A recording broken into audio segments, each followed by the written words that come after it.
പരിശുദ്ധമായ പരിപാവനമായ ഈ ശഅബാൻ മാസം എന്ന് പറഞ്ഞാൽ വരുന്ന റമളാനിലേക്കുള്ള ഒരു പരിശീലന മാസമാണ്. അതായത് റമളാനിൽ നമ്മൾ ഖുർആൻ ഓതുന്നു, ഈ ശഅബാനിൽ നമ്മൾ ഖുർആൻ ഓതി ഒന്ന് പരിചയം പുതുക്കണം. റമളാനിൽ നമ്മൾ നോമ്പ് പിടിക്കുന്നു, ഫർളായ നോമ്പ്. ഈ ശഅബാനിൽ നമ്മൾ സുന്നത്തായ നോമ്പുകൾ ഒരുപാട് എടുത്ത് റമളാനിന് വേണ്ടി പരിശീലിക്കണം, ഖുർആൻ ഓതി പരിശീലിക്കണം, അതുപോലെ സ്വതക്ക കൊടുത്ത് പരിശീലിക്കണം. അതോടൊപ്പം തന്നെ നമ്മൾ ശ്രദ്ധിക്കേണ്ടതാണ്, നിസ്കാരം കൃത്യമാക്കി നമ്മൾ ഇപ്പോഴേ പരിശീലനം തുടങ്ങണം. ഫർളായ നിസ്കാരം മാത്രമല്ല, സുന്നത്തായ ഒരുപാട് നിസ്കാരങ്ങളുണ്ട്. അതിൽ പ്രധാനപ്പെട്ട നിസ്കാരമാണ് തഹജ്ജുദ് നിസ്കാരം. പലരും ഒക്കെ നിസ്കരിക്കുന്നവരാണ് അല്ലേ? ഈ കൂട്ടത്തിൽ എത്രയോ ആളുകൾ, ഉമ്മമാരും ഉപ്പമാരും നിസ്കരിക്കുന്നു. തഹജ്ജുദ് നിസ്കാരം മുടക്കാത്ത ആളുകളുണ്ട്. അൽഹംദുലില്ലാ, അള്ളാഹു സ്വീകരിക്കുമാറാവട്ടെ. അപ്പോൾ ഈ തഹജ്ജുദ് നിസ്കാരം അതിൻ്റെ A to Z കാര്യം, എല്ലാ കാര്യങ്ങളും, അതെപ്പോഴാണ് നിസ്കരിക്കേണ്ടത്, എങ്ങനെയാണ്, എന്താണ് ഓതേണ്ടത്, അതുപോലെ തന്നെ ഏത് സമയത്താണ് അതിൻ്റെ നിസ്കാരത്തിൻ്റെ ഏറ്റവും അഫ്ളലായ ടൈം, പിന്നെ നിസ്കരിച്ചാൽ കിട്ടുന്ന കൂലി എന്താണ്, ഏത് സൂറത്താണ് ഓതേണ്ടത്, ശ്രദ്ധിക്കേണ്ട കാര്യങ്ങൾ എന്തൊക്കെയാണ്, അതിൻ്റെ നിയ്യത്ത് എങ്ങനെയാണ്, എല്ലാം വിശദമായി നമ്മളെ ഇന്നത്തെ ക്ലാസ്സിൽ പറയുന്നുണ്ട്. തഹജ്ജുദ് നിസ്കാരവുമായി ബന്ധപ്പെട്ട് ഇനി ഒരു സംശയമേ നമുക്ക് ഉണ്ടാവാൻ പാടില്ല. അപ്പോൾ ഇൻഷാ അല്ലാഹ് നേരെ നമുക്ക് വീഡിയോയിലേക്ക് പോവാം. നിങ്ങൾ കാണുക, മറ്റുള്ളവർക്ക് എത്തിച്ചു കൊടുക്കുക. അള്ളാഹു സ്വീകരിക്കട്ടെ. ആമീൻ. അസ്സലാമു അലൈക്കും വറഹ്മത്തുള്ളാഹി തആല വബറകാതുഹു. ബിസ്മില്ലാഹ് വൽഹംദുലില്ലാഹ് വസ്സലാത്തു വസ്സലാമു അലാ റസൂലില്ലാഹ് വഅലാ ആലിഹി വസ്വഹ്ബിഹി അജ്മഈൻ. അമ്മാ ബഅദ്. സ്നേഹ ബഹുമാനം നിറഞ്ഞ സത്യവിശ്വാസികളെ, ഉമ്മമാരെ, ഉപ്പമാരെ, അല്ലാഹു റബ്ബുൽ ഇസ്സത്ത് നമുക്ക് ഓരോരുത്തർക്കും ആഫിയത്തുള്ള, ആരോഗ്യമുള്ള ദീർഘായുസ് തന്ന് അനുഗ്രഹിക്കുമാറാവട്ടെ. എന്തെല്ലാം വിഷമങ്ങളും പ്രയാസങ്ങളും സങ്കടങ്ങളും ഒക്കെ നമ്മുടെ ജീവിതത്തിലുണ്ടോ, അല്ലാഹു റബ്ബുൽ ഇസ്സത്ത് പരിപാവനമായ ഈ മാസത്തിൻ്റെ, ഈ ദിനങ്ങളുടെയൊക്കെ ബറക്കത്ത് കൊണ്ട് അതെല്ലാം മാറ്റി എല്ലാവിധ ഖൈറും ബറക്കത്തും റാഹത്തും റഹ്മത്തും ഇരുലോക വിജയവും അള്ളാഹു നൽകി അനുഗ്രഹിക്കുമാറാവട്ടെ. ആമീൻ യാ റബ്ബൽ ആലമീൻ. പരിപാവനമായ ശഅബാൻ മാസമാണ്. ഇബാദത്തുകളെല്ലാം കൃത്യമാക്കാൻ, ഇബാദത്തുകളെല്ലാം, നമ്മുടെ നിസ്കാരം, അതുപോലെ നമ്മുടെ നോമ്പുകൾ, നമ്മുടെ സ്വതക്ക കർമ്മങ്ങൾ, നമ്മുടെ ഖുർആൻ പാരായണം, നമ്മുടെ ഇടപാടുകൾ, സ്വഭാവങ്ങൾ എല്ലാം നന്നാക്കി നല്ല ഒരു സ്വഭാവത്തിൻ്റെ ഉടമയായി ആണുങ്ങൾക്കും പെണ്ണുങ്ങൾക്കും, ഇപ്പോൾ ഭർത്താവിൻ്റെ സ്വഭാവം നന്നാവാൻ ഭാര്യമാരും, ഭാര്യമാരുടെ സ്വഭാവം നന്നാവാൻ ഭർത്താക്കന്മാരും, മക്കളുടെ സ്വഭാവം നന്നാവാൻ മാതാപിതാക്കളും ഒക്കെ ഒരുപാട് ദ്വാരക്കാൻ പറയുന്നൊരു സമയമാണ്. അള്ളാഹുവെ പടച്ചവനെ, ഞങ്ങളുടെ ഓരോരുത്തരുടെയും സ്വഭാവങ്ങളെ നീ നന്നാക്കി തരണേ അല്ലാ. ആമീൻ യാ റബ്ബൽ ആലമീൻ. പ്രിയമുള്ള മുഅ്മിനീങ്ങളെ, നമ്മളിൽപ്പെട്ട ഭൂരിഭാഗം ആളുകളും നിസ്കരിക്കുന്ന ഒരു നിസ്കാരമാണ് തഹജ്ജുദ് നിസ്കാരം അല്ലേ? തഹജ്ജുദ് നിസ്കാരം ജീവിതത്തിൽ ഒരു വട്ടമെങ്കിലും നിസ്കരിക്കാത്ത ആളുകൾ ഉണ്ടാവില്ല. നമ്മളെപ്പോൾ നിസ്കരിച്ചില്ലെങ്കിലും നമ്മൾ റമളാനിൽ നമ്മൾ തഹജ്ജുദ് നിസ്കാരം ഏതെങ്കിലും ഒരു ദിവസമെങ്കിലും നമ്മൾ നിസ്കരിച്ചിട്ടുണ്ടാകും അല്ലേ? ഇനി നിസ്കരിച്ചിട്ടേ ഇല്ല എങ്കിൽ നിസ്കരിക്കാത്തവർക്ക് നിസ്കരിച്ചു തുടങ്ങാനും, കാരണം റമളാനിലൊക്കെ നമ്മൾ ഈ അത്താഴമൊക്കെ കഴിച്ചിട്ട്, ഇടയത്താഴമൊക്കെ കഴിച്ചിട്ട് നമ്മൾ സുബഹി ബാങ്കിന് തൊട്ട് മുമ്പൊക്കെ ആയിരിക്കും ഒരു പക്ഷേ നമ്മൾ എഴുന്നേൽക്കുക. അത് സുബഹി ബാങ്കിന് ഒരു അരമണിക്കൂറൊക്കെ മുമ്പ് നമ്മൾ എഴുന്നേൽക്കും, ഇടയത്താഴമൊക്കെ കഴിക്കുമല്ലോ. അതിനുശേഷമാണ് ഭൂരിഭാഗം ആളുകളും ചിലപ്പോൾ തഹജ്ജുദ് നിസ്കരിക്കാറുണ്ട്. അപ്പോൾ ആ സമയത്ത് നമുക്ക് ടൈം കിട്ടും, അപ്പോൾ നമ്മൾ നിസ്കരിക്കാറുണ്ട്. അപ്പോൾ ആ സമയത്ത് നമുക്ക് നിസ്കരിക്കാൻ ഒരു മടി ഉണ്ടാവാതിരിക്കാനും, അതുപോലെ തന്നെ നിസ്കാരം അതിൻ്റെ രൂപമൊക്കെ, അതിൻ്റെ സുന്നത്തും അതിൻ്റെ എല്ലാ അദബുകളൊക്കെ പാലിച്ച് നമുക്ക് നിസ്കരിക്കാനും നമ്മൾ ഇപ്പോഴേ ഈ ശഅബാൻ മാസത്തിലെ നമ്മൾ എന്ത് ചെയ്യണം? പരിശീലനം നടത്തണം. ശഅബാൻ മാസത്തിലെ തഹജ്ജുദ് നിസ്കാരത്തിൻ്റെ പരിശീലനം നടത്തണം. അപ്പോൾ തഹജ്ജുദ് നിസ്കാരവുമായി ബന്ധപ്പെട്ട ഒരു പരിശീലന ക്ലാസ് എന്ന് തന്നെ പറയാം ഇന്നത്തെ നമ്മുടെ ക്ലാസ്. തഹജ്ജുദ് നിസ്കാരം എപ്പോൾ, എങ്ങനെ, എന്താണ് ഓതേണ്ടത്, രാത്രി നമ്മൾ ഏത് സമയത്താണ് ഇത് നിസ്കരിക്കേണ്ടത്, നിസ്കരിച്ചാൽ കിട്ടുന്ന കൂലി എന്താണ്, ഏത് സൂറത്താണ് ഓതേണ്ടത്, ശ്രദ്ധിക്കേണ്ട എന്തെങ്കിലും സുന്നത്തായ കാര്യങ്ങളുണ്ടോ, അതുപോലെ ഇതിൻ്റെ നിയ്യത്ത് എന്താണ്, അതുപോലെ തന്നെ ഈ നിസ്കാരം നിസ്കരിക്കാതിരുന്നാൽ എന്തെങ്കിലും പ്രയാസമുണ്ടാകുമോ, ഇങ്ങനെ ഒരുപാട് ചോദ്യങ്ങൾ തഹജ്ജുദ് നിസ്കാരവുമായി ബന്ധപ്പെട്ട് നമുക്ക് പലരും ചോദിക്കാറുണ്ട്. അതിൻ്റെയൊക്കെ ഉത്തരം ഇൻഷാ അല്ലാഹ് ഇത് നമ്മൾ പറയാൻ ഉദ്ദേശിക്കുകയാണ്. പിന്നെ തഹജ്ജുദ് നിസ്കാരം, അതിൻ്റെ പ്രതിഫലം പറയുന്നത് അലൈക്കും ബി ഖിയാമിൽ ലൈൽ, രാത്രി നിസ്കാരത്തെ നിങ്ങൾ മുറുകെ പിടിക്കണം. രാത്രി നിസ്കരിക്കുന്ന നിസ്കാരത്തെ നിങ്ങൾ മുറുകെ പിടിക്കണം. അങ്ങനെ നിങ്ങൾ ആ ഒരു നിസ്കാരത്തെ മുറുകെ പിടിച്ചു കഴിഞ്ഞാൽ, അത് നിത്യമാക്കി കഴിഞ്ഞാൽ എന്താണ് ഖുർബത്തുൻ ഇലല്ലാഹി അസ്സ വജല്ല. ആ രാത്രി നിസ്കാരം നിങ്ങളെ അള്ളാഹുവിലേക്ക് അടുപ്പിക്കുന്നതാണ്. നമ്മൾ കേട്ടിട്ടുണ്ട് ഈ തഹജ്ജുദ് നിസ്കാരം അല്ലേ, നമ്മുടെ ഉസ്താദുമാരും അല്ലെങ്കിൽ വല്ലുപ്പ, നമ്മുടെ വല്ലുമ്മ, നമ്മുടെ വാപ്പ ഉമ്മ ഒക്കെ നിസ്കരിക്കുന്ന നിസ്കാരമാണ്, അവർക്ക് വേണ്ടിയുള്ള നിസ്കാരമാണ് തഹജ്ജുദ്, നമുക്കൊന്നും പറഞ്ഞിട്ടില്ല എന്നൊന്നും ആരും വിചാരിക്കരുത്. കാരണം നമുക്കെല്ലാവർക്കും നിസ്കരിക്കാൻ പറ്റുന്ന, വളരെ എളുപ്പത്തിൽ നിർവഹിക്കാൻ പറ്റുന്ന, ചുരുങ്ങിയ സമയത്തിനുള്ളിൽ നിസ്കരിച്ചിട്ട് ഒരുപാട് പുണ്യങ്ങൾ നമുക്ക് നേടിയെടുക്കാൻ പറ്റുന്ന ഒരു നിസ്കാരമാണ് തഹജ്ജുദ് നിസ്കാരം. ആദ്യം തന്നെ പറയട്ടെ, ഈ തഹജ്ജുദ് നിസ്കാരം നിസ്കരിച്ചാൽ കിട്ടുന്ന പ്രതിഫലം എന്താണ്? ആ പ്രതിഫലമൊക്കെ അറിഞ്ഞിട്ടൊരു നമുക്ക് നിസ്കരിക്കാൻ ഒരു താല്പര്യമുണ്ടായാലാണല്ലോ ബാക്കി നിസ്കാരത്തിൻ്റെ രൂപമൊക്കെ നമുക്ക് മനസ്സിലാവേണ്ടത്. അപ്പോൾ ഇൻഷാ അല്ലാഹ് ആദ്യം തന്നെ തഹജ്ജുദ് നിസ്കാരത്തിൻ്റെ പുണ്യങ്ങൾ നമ്മൾ ഇതാ പറയാൻ പോവുകയാണ്. തഹജ്ജുദ് എന്ന വാക്കിൻ്റെ അർത്ഥം എന്താണ്? ഉറക്കം ഒഴിവാക്കുക എന്നതാണ്. രാത്രിയിലെ മുഴുവൻ ഉറക്കം ഒഴിവാക്കണം എന്നല്ല പറഞ്ഞതിൻ്റെ അർത്ഥം, മറിച്ച് രാത്രി എല്ലാവരും ഉറങ്ങുന്ന സമയത്ത് ഒന്ന് എഴുന്നേറ്റിട്ട് നമ്മുടെ ഉറക്കമൊക്കെ ഒന്ന് മാറ്റിയിട്ട് നിസ്കരിക്കുന്ന നിസ്കാരത്തിനാണ് തഹജ്ജുദ് നിസ്കാരം എന്ന് പറയുക. ഇനി തഹജ്ജുദ് നിസ്കാരത്തിൻ്റെ പ്രതിഫലം ആദ്യം തന്നെ പറയാം. ഒന്നാമത്തേത്, നമ്മുടെ ഹൃദയത്തിന് ഒരുപാട് രോഗങ്ങളുണ്ടാകും. ഹൃദയത്തിനെന്ന് പറഞ്ഞാൽ കുശുമ്പ്, അസൂയ, അതുപോലെ തന്നെ ദേഷ്യമുണ്ടാവുക, മറ്റുള്ളവരോട് പകയുണ്ടാവുക, ഇങ്ങനെ ഒരുപാട് ഹൃദയ രോഗങ്ങളുണ്ട്. അതുപോലെ തന്നെ ആന്തരികമായ രോഗങ്ങളുണ്ട്. നമ്മുടെ വയറ് സംബന്ധമായ, നമ്മുടെ കുടല് സംബന്ധമായ, കരൾ സംബന്ധമായ, നമ്മുടെ ആന്തരിക അവയവങ്ങളായി എന്തൊക്കെ ഉണ്ടോ, അത് ആന്തരിക അവയവം എന്ന് പറഞ്ഞാൽ നമുക്ക് നമ്മുടെ കണ്ണുകൊണ്ട് പെട്ടെന്ന് നോക്കിയാൽ കാണാൻ പറ്റാത്ത അവയവങ്ങൾ ഉള്ളിലുണ്ടത്, അതിന് സംഭവിക്കുന്ന രോഗങ്ങൾക്കുള്ള ഒരു ശിഫയാണ്, ഒരു മരുന്നാണ് എന്ത്? തഹജ്ജുദ് നിസ്കാരം എന്ന് മഹത്തുക്കൾ പഠിപ്പിക്കുകയാണ്. ചില്ലറക്കാരനല്ല കേട്ടോ തഹജ്ജുദ് നിസ്കാരം, ഒരുപാട് നേട്ടമുണ്ട്. പറയുന്ന എനിക്കും കേൾക്കുന്ന നമുക്ക് എല്ലാവർക്കും അല്ലാഹു തആല ഈ നിസ്കാരം കൃത്യമാക്കാനുള്ള തൗഫീക്ക് തന്ന് അനുഗ്രഹിക്കുമാറാവട്ടെ. ആമീൻ യാ റബ്ബൽ ആലമീൻ.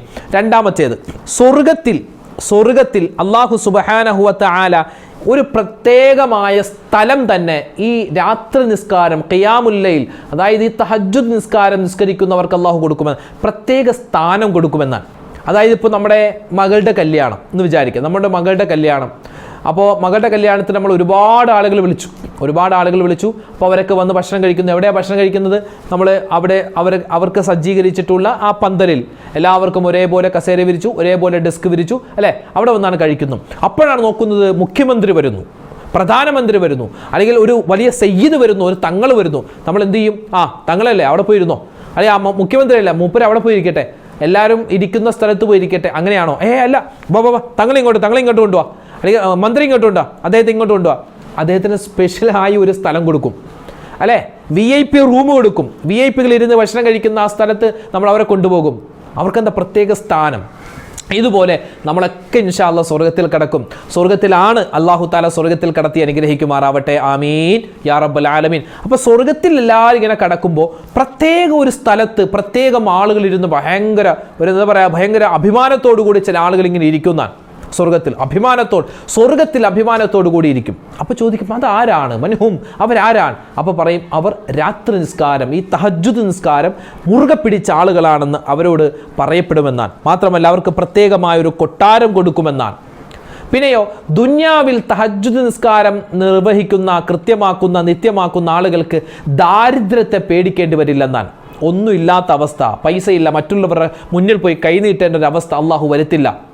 അതുപോലെ തന്നെ രോഗങ്ങൾക്ക് അടിമകളാവൂലെന്നാൽ, എന്തെങ്കിലും പ്രശ്നങ്ങളൊക്കെ ഉണ്ടെങ്കിൽ അത് വേഗത്തിൽ അല്ലാഹു തആല മാറ്റിക്കൊടുക്കും. കാരണം ഇവർ അള്ളാഹുവിനോട് അടുത്ത ആളുകളാണ്.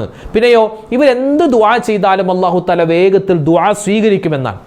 തഹജ്ജുദ് നിസ്കരിക്കുന്ന ഒരാൾ നമ്മുടെ നാട്ടിലുണ്ടോ, അയാളോട് പോയി ദ്വാരക്കാൻ പറയണം. ഒട്ടും പൈസ ഇല്ലാത്ത ആളായിരിക്കും, ചിലപ്പോൾ വലിയ പ്രയാസത്തിൽ കഴിയുന്ന ആളായിരിക്കും. നമ്മുടെ കണ്ണുകൊണ്ട് നോക്കുമ്പോൾ അവൻ അയാൾ പാവപ്പെട്ട ആൾ, മാറ്റി നിർത്തുന്ന ആളായിരിക്കും. പക്ഷെ അയാൾക്കാണ് പവർ കൂടുതൽ, കാരണം അയാൾ തഹജ്ജുദ് നിസ്കരിക്കുന്നുണ്ട്. അതുകൊണ്ട് അയാളുടെ ആ ദുആഇനെ സൂക്ഷിക്കണം. തഹജ്ജുദ് നിസ്കാരം കൃത്യമായി നിസ്കരിക്കുന്ന ആളോട് നമ്മൾ മുട്ടാൻ നിൽക്കരുത്. കാരണം അവർ അള്ളാഹുവിൻ്റെ ആളുകളാണ്, അവർ അള്ളാഹിൻ്റെ ആളുകളാണ്. അവരുടെ ദുആക്ക് ഭയങ്കര ഇജാബത്താണ്. അപ്പോൾ പുതിയ ഒരു മാസം പരിശുദ്ധമായ ശഅബാൻ, ഈ ശഅബാൻ മാസത്തിലേ നമുക്ക് തുടങ്ങാം. എന്തിന്? റമളാൻ വരുന്നതിന് മുമ്പേ നമുക്ക് തഹജ്ജുദ് നിസ്കാരം നിസ്കരിച്ചു തുടങ്ങാം. മാത്രമല്ല പാപങ്ങളൊക്കെ പൊറുക്കാനും നമ്മുടെ വിചാരണയൊക്കെ വേഗത്തിൽ കഴിഞ്ഞ് സ്വർഗത്തിലേക്ക് പെട്ടെന്ന് എത്താനുമൊക്കെ ഈ തഹജ്ജുദ് നിസ്കാരം കാരണമാണെന്ന് ഒരുപാട് മഹത്തുക്കൾ പറഞ്ഞു തന്നിട്ടുണ്ട്. അപ്പോൾ ഇത്രയും സമയം നമ്മൾ പറഞ്ഞത് തഹജ്ജുദ് നിസ്കാരം എന്താണ്, അതിൻ്റെ ശ്രേഷ്ഠത എന്താണ്. ഇനി മാറ്റിവെച്ചു. ഇനി രണ്ടാമത്തെ സെക്ഷൻ തഹജ്ജുദ് നിസ്കാരം, ഇതിൻ്റെ സമയമാണ് നമ്മൾ പറയാൻ പോകുന്നത്. തഹജ്ജുദ് നിസ്കാരത്തിൻ്റെ സമയം, അതായത് ഒരാൾ മഗ്രിബ് നിസ്കാരം കഴിഞ്ഞു, ഇശാ ബാങ്ക് വിളിച്ചു, ഇശാ നിസ്കരിച്ചു, ഇശാ നമസ്കാരം നിസ്കരിച്ചു, എന്നിട്ട് ഒരല്പം ഉറങ്ങി, ഒരു 5 മിനിറ്റ് ഉറങ്ങി, അല്ലെങ്കിൽ ഒരു 3 മിനിറ്റ് ഉറങ്ങി, അല്ലെങ്കിൽ ഒരു 2.5 മണിക്കൂർ ഉറങ്ങി, അല്ലെങ്കിൽ ഒരു 5 മണിക്കൂർ ഉറങ്ങി. അതായത് സുബഹിക്ക് മുമ്പ്, അതായത് ഒരാൾ ഇശാ നിസ്കരിച്ചു, അത് കഴിഞ്ഞ് ഒരു അല്പം ഉറങ്ങി, എന്നിട്ട് എഴുന്നേറ്റിട്ട് നിസ്കരിക്കുന്ന നിസ്കാരത്തിനാണ് തഹജ്ജുദ് എന്ന് പറയുക. ഒരാൾ ഇശാ നിസ്കരിച്ചു, ഇശാ നിസ്കാരം കഴിഞ്ഞ് അപ്പം തന്നെ തഹജ്ജുദ് നിസ്കാരത്തിൻ്റെ നിയ്യത്ത് വെച്ച് നിസ്കരിച്ചാൽ ആ തഹജ്ജുദ് ആവില്ല. നിസ്കാരത്തിന് പ്രതിഫലം കിട്ടും, പക്ഷേ തഹജ്ജുദ് നിസ്കാരം ആവണമെങ്കിൽ ഒന്ന് ഉറങ്ങണമെന്നാണ്. അവിടെ അതാണ് പറയുന്നത്. മഹത്തുക്കൾ പറയുന്നു, ഒന്ന് ഉറങ്ങി എഴുന്നേറ്റിട്ട് നിസ്കരിക്കുന്ന നിസ്കാരത്തിനാണ് തഹജ്ജുദ് നിസ്കാരം എന്ന് പറയുക. അപ്പോൾ ഏറ്റവും നല്ല സമയം എന്ന് പറഞ്ഞാൽ നമ്മൾ ഇശായൊക്കെ നിസ്കരിക്കുക, ഇശാ നിസ്കാരമൊക്കെ കഴിഞ്ഞിട്ട് അതിൻ്റെ സുന്നത്തും ഒക്കെ നിസ്കരിച്ചിട്ട് പിന്നെ നമ്മൾ ഭക്ഷണമൊക്കെ കഴിച്ച് കിടന്നിട്ട് ഒരു എന്താ പറയുക, രാത്രിയിലെ അള്ളാഹ്ക്ക് ഏറ്റവും കൂടുതൽ ഇഷ്ടമുള്ളൊരു സമയമാണ് എന്താണ്? രാത്രിയെ 3ആയി തിരിച്ചാൽ ആ 3ാമത്തെ ഭാഗത്തോട് അടുക്കുന്ന സമയത്താണ് അള്ളാഹുവിൻ്റെ റഹ്മത്തിൻ്റെ മലക്കുകൾ ഭൂമിയിലേക്ക് ഇറങ്ങുക. മാത്രമല്ല അള്ളാഹുവിന് ഏറ്റവും കൂടുതൽ ഇഷ്ടമുള്ള സമയവും അതാണ്. ഏകദേശം ഒരു സുബഹി ബാങ്ക് ഒരു 5:30 ഒരു 4 മണി 4:30 ആ ഒരു ടൈമിലൊക്കെ എഴുന്നേറ്റിട്ട് ഒന്ന് നല്ല തണുപ്പൊക്കെ ഉണ്ടാകും, ആ സമയത്ത് നല്ല മടി ഉണ്ടാകും, അതൊക്കെ മാറ്റി വെച്ചിട്ട് നല്ല രൂപത്തിൽ വുളുവൊക്കെ എടുത്തിട്ട് നിസ്കരിക്കുന്ന നിസ്കാരം, ആ നിസ്കാരത്തിന് അള്ളാഹുവിന് ഭയങ്കര ഇഷ്ടമാണ്. ഒരു ഭയങ്കര അള്ളാഹ്ക്ക് അത് അടിമകൾ അങ്ങനെ നിസ്കരിക്കുന്നത് കാണാൻ അള്ളാഹ് കൊതിക്കുമെന്നാണ്. അള്ളാഹു താല ഈ തഹജ്ജുദ് നിസ്കാരം അത് നിത്യമാക്കാൻ അള്ളാഹു നമുക്ക് എല്ലാവർക്കും തൗഫീക്ക് തന്ന് അനുഗ്രഹിക്കുമാറാവട്ടെ. ആമീൻ യാ റബ്ബൽ ആലമീൻ. അപ്പോൾ അതിൻ്റെ ടൈം മനസ്സിലായില്ലേ? അതായത് ഇശാ നമസ്കാരം കഴിഞ്ഞ്, ഇശാ നിസ്കാരം എപ്പോഴാണോ നിസ്കരിക്കുന്നത് ആ നിസ്കാരം കഴിഞ്ഞ് ഒരു അല്പം ഉറങ്ങിയിട്ട് സുബഹിക്ക് മുമ്പ് എഴുന്നേറ്റിട്ട് നിസ്കരിക്കുന്ന നിസ്കാരത്തിനാണ് തഹജ്ജുദ് എന്ന് പറയുക. അതാണ് അതിൻ്റെ ടൈം ഏകദേശം. ഇനി ഒരു ഹദീസിൽ കാണാം, ഖൈറുൽ ലഹു മിന ദുനിയാ വമാ ഫീഹാ എന്നാണ്. ഇനി അതിൻ്റെ റക്അത്തിന്റെ എണ്ണത്തിലേക്കാണ് പോകുന്നത്. അതായത് തഹജ്ജുദ് നിസ്കാരം ഒരാൾ 2 റക്അത്ത്, ചുരുങ്ങിയത് 2 റക്അത്ത്, കൂടിയത് എത്ര വേണമെങ്കിലും നമുക്ക് നിസ്കരിക്കാം. ഒരാൾക്ക് ഈ 2 റക്അത്ത് തന്നെ ഒരാൾ നിസ്കരിച്ചാൽ അവനിക്ക് ഖൈറുൽ ലഹു മിന ദുനിയാ വമാ ഫീഹാ, ഈ ദുനിയാവും അതിൻ്റെ ഉള്ളിലുള്ള മുഴുവൻ വസ്തുക്കളും അവനിക്ക് കിട്ടുന്നതിനേക്കാൾ ഖൈറാണ് ഒരു 2 റക്അത്ത് നിസ്കാരം. ചുരുക്കത്തിൽ 2 റക്അത്തെങ്കിലും നമ്മൾ തഹജ്ജുദ് നിസ്കരിച്ചാൽ അള്ളാഹുവിൻ്റെ ഭാഗത്ത് നിന്ന് കിട്ടുന്നത്.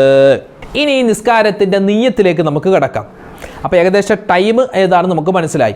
ഇനി അതിൻ്റെ നിയ്യത്ത് എങ്ങനെയാ? ഉസല്ലി സുന്നത്ത തഹജ്ജുദി റക്അത്തൈനി മുതവജ്ജിഹൻ ഇലൽ ഖിബ്ലത്തി അദാഅൻ ലില്ലാഹി തആല. 2 റക്അത്ത് തഹജ്ജുദ് നിസ്കാരം അല്ലാഹു തആലക്ക് വേണ്ടി ഖിബ്ലക്ക് മുന്നിട്ട് ഞാൻ അദാ ആയി നിസ്കരിക്കുന്നു. അല്ലാഹു അക്ബർ. വെളുപ്പിനെ നമ്മൾ എഴുന്നേൽക്കുക, ഒന്ന് ബ്രഷൊക്കെ ചെയ്യുക, ബാത്റൂമിലൊക്കെ ഒന്ന് പോയിട്ട് റാഹത്തായി നല്ല രൂപത്തിൽ വുളുവെടുക്കുക. സുബഹി നിസ്കാരത്തിന് തൊട്ട് മുമ്പുള്ള സമയം, ആ ബാങ്ക് വിളിക്കുന്ന തൊട്ട് മുമ്പ് വരെ നമുക്ക് ടൈമുണ്ട്. ഇശാ നിസ്കാരം കഴിഞ്ഞിട്ട് ഒന്ന് ഉറങ്ങി എഴുന്നേറ്റിട്ട് ഒരു 5 മിനിറ്റ് എഴുന്നേറ്റ് നമ്മൾ നിസ്കരിക്കുന്ന നിസ്കാരത്തിനാണ് തഹജ്ജുദ്. അത് ഏത് ടൈം വരെ ഉണ്ട്? സുബഹി ബാങ്ക് വിളിക്കുന്നതിന് തൊട്ട് മുമ്പ് വരെ അതിൻ്റെ ടൈമുണ്ട്. അപ്പോൾ 2 റക്അത്ത് തഹജ്ജുദ് നിസ്കാരം അല്ലാഹു തആലക്ക് വേണ്ടി ഖിബ്ലക്ക് മുന്നിട്ട് അദാ ആയി നിസ്കരിക്കുന്നു. അല്ലാഹു അക്ബർ. അങ്ങനെ നിയ്യത്ത് പറഞ്ഞിട്ട് കൈകെട്ടിയതിനു ശേഷം വജ്ജഹത്തു ഓതുക. വജ്ജഹത്തു അല്ലേ, ദുആഉൽ ഇഫ്തിതാഹ്, പ്രാരംഭ പ്രാർത്ഥന. വജ്ജഹത്തു വജ്ഹിയ ലില്ലദി ഫതറസ് സമാവാതി വൽ അർള. വജ്ജഹത്തു ഓതുക. വജ്ജഹത്തു ഓതി കഴിഞ്ഞിട്ടോ പിന്നെ ഓതാനുള്ളത് സൂറത്തുൽ ഫാത്തിഹ. അഊദു ബില്ലാഹി മിനശ് ശൈത്വാനിർ റജീം ചേർത്ത് സൂറത്തുൽ ഫാത്തിഹ മുഴുവനായും ഓതുക. അത് കഴിഞ്ഞ് പിന്നെ ആദ്യത്തെ റക്അത്തിലെ 1ാമത്തെ റക്അത്തിൽ നമ്മൾ ഓതൽ പ്രത്യേകം സുന്നത്ത്. ഏത്? സൂറത്തുൽ കാഫിറൂൻ. ഖുൽ യാ അയ്യുഹൽ കാഫിറൂൻ ലാ അഅ്ബുദു മാ തഅ്ബുദൂൻ വലാ അൻതും ആബിദൂന മാ അഅ്ബുദു വലാ അന ആബിദും മാ അബദ്തും. ആ സൂറത്തുൽ കാഫിറൂൻ ഓതുക. പിന്നെ നമ്മൾ എന്ത് ചെയ്യുക? റുകൂഅ് ചെയ്യുക, ഇഅ്തിദാൽ, പിന്നെ നേരെ സുജൂദിലേക്ക്, പിന്നെ രണ്ടാമത്തെ സുജൂദ്, പിന്നെ നേരെ എഴുന്നേറ്റ് വന്നു. അപ്പോൾ രണ്ടാമത്തെ റക്അത്തിലേക്ക് വന്നു. എന്നിട്ടോ സൂറത്തുൽ ഫാത്തിഹ ഓതുക. അത് കഴിഞ്ഞ് പിന്നെ ഓതാനുള്ളത് ഇഖ്ലാസ് സൂറത്ത്, ഖുൽ ഹുവല്ലാഹു അഹദ് സൂറത്ത്. അപ്പോൾ ആദ്യത്തെ റക്അത്തിൽ ഖുൽ യാ അയ്യുഹൽ കാഫിറൂൻ, രണ്ടാമത്തെ റക്അത്തിൽ ഖുൽ ഹുവല്ലാഹു അഹദ് സൂറത്ത് ഓതുക. പിന്നെ ആദ്യത്തെ റക്അത്തിൽ സൂറത്തുൽ അഅല സബ്ബിഹിസ്മ റബ്ബിക്കൽ അഅല, രണ്ടാമത്തെ റക്അത്തിൽ സൂറത്തുൽ ഗാശിയ, അല്ലെങ്കിൽ ആദ്യത്തെ റക്അത്തിൽ സൂറത്തുൽ ജുമുഅ, രണ്ടാമത്തെ റക്അത്തിൽ സൂറത്തുൽ മുനാഫിഖൂൻ. ഇങ്ങനെ പല പല സൂറത്തുകളും നമുക്ക് വേണമെങ്കിൽ ഓതാം. സമയമുള്ളതുപോലെ നമുക്ക് കുറഞ്ഞ സമയമാണ്, 2 റക്അത്തിൽ നമ്മൾ നിസ്കരിക്കുന്നുള്ളൂ, സുബഹിക്ക് മുമ്പുള്ള സമയമാണ് ഒക്കെയാണെങ്കിൽ നമ്മൾ ഒന്നാമത്തെ റക്അത്തിൽ സൂറത്തുൽ കാഫിറൂൻ, രണ്ടാമത്തെ റക്അത്തിൽ ഖുൽ ഹുവല്ലാഹു അഹദ് സൂറത്ത് ഓതുക. മനസ്സിലായില്ല? സൂറത്തിൻ്റെ കാര്യം മനസ്സിലായി.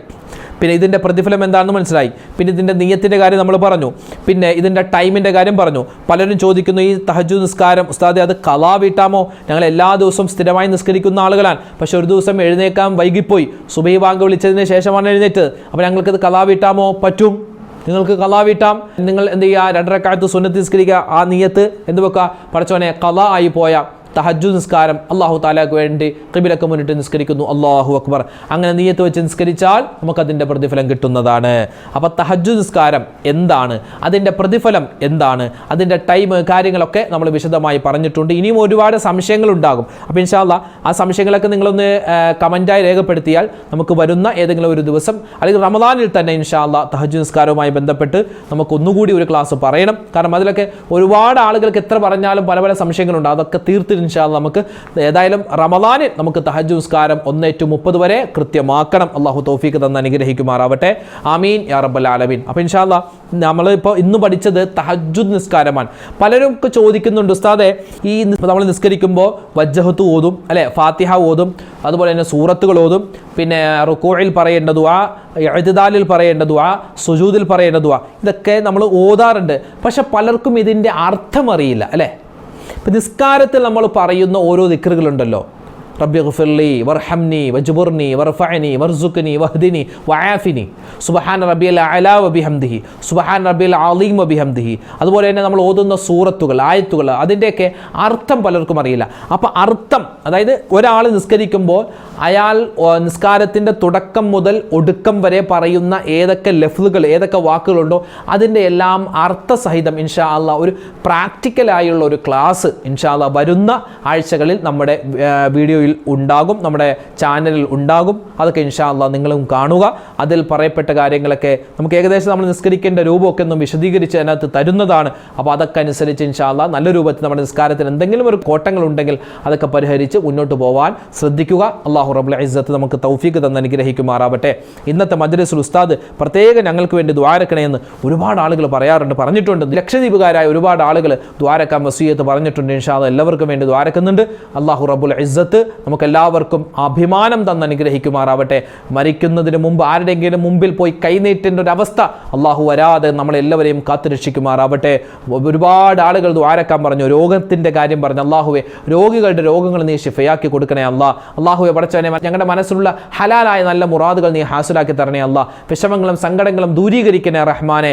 ആമീന ബിറഹ്മതിക യാ അർഹമർ റഹീമീന വൽഹംദുലില്ലാഹി റബ്ബിൽ ആലമീൻ. അസ്സലാമു അലൈക്കും വറഹ്മത്തുള്ളാഹി തആല വബറകാതുഹു.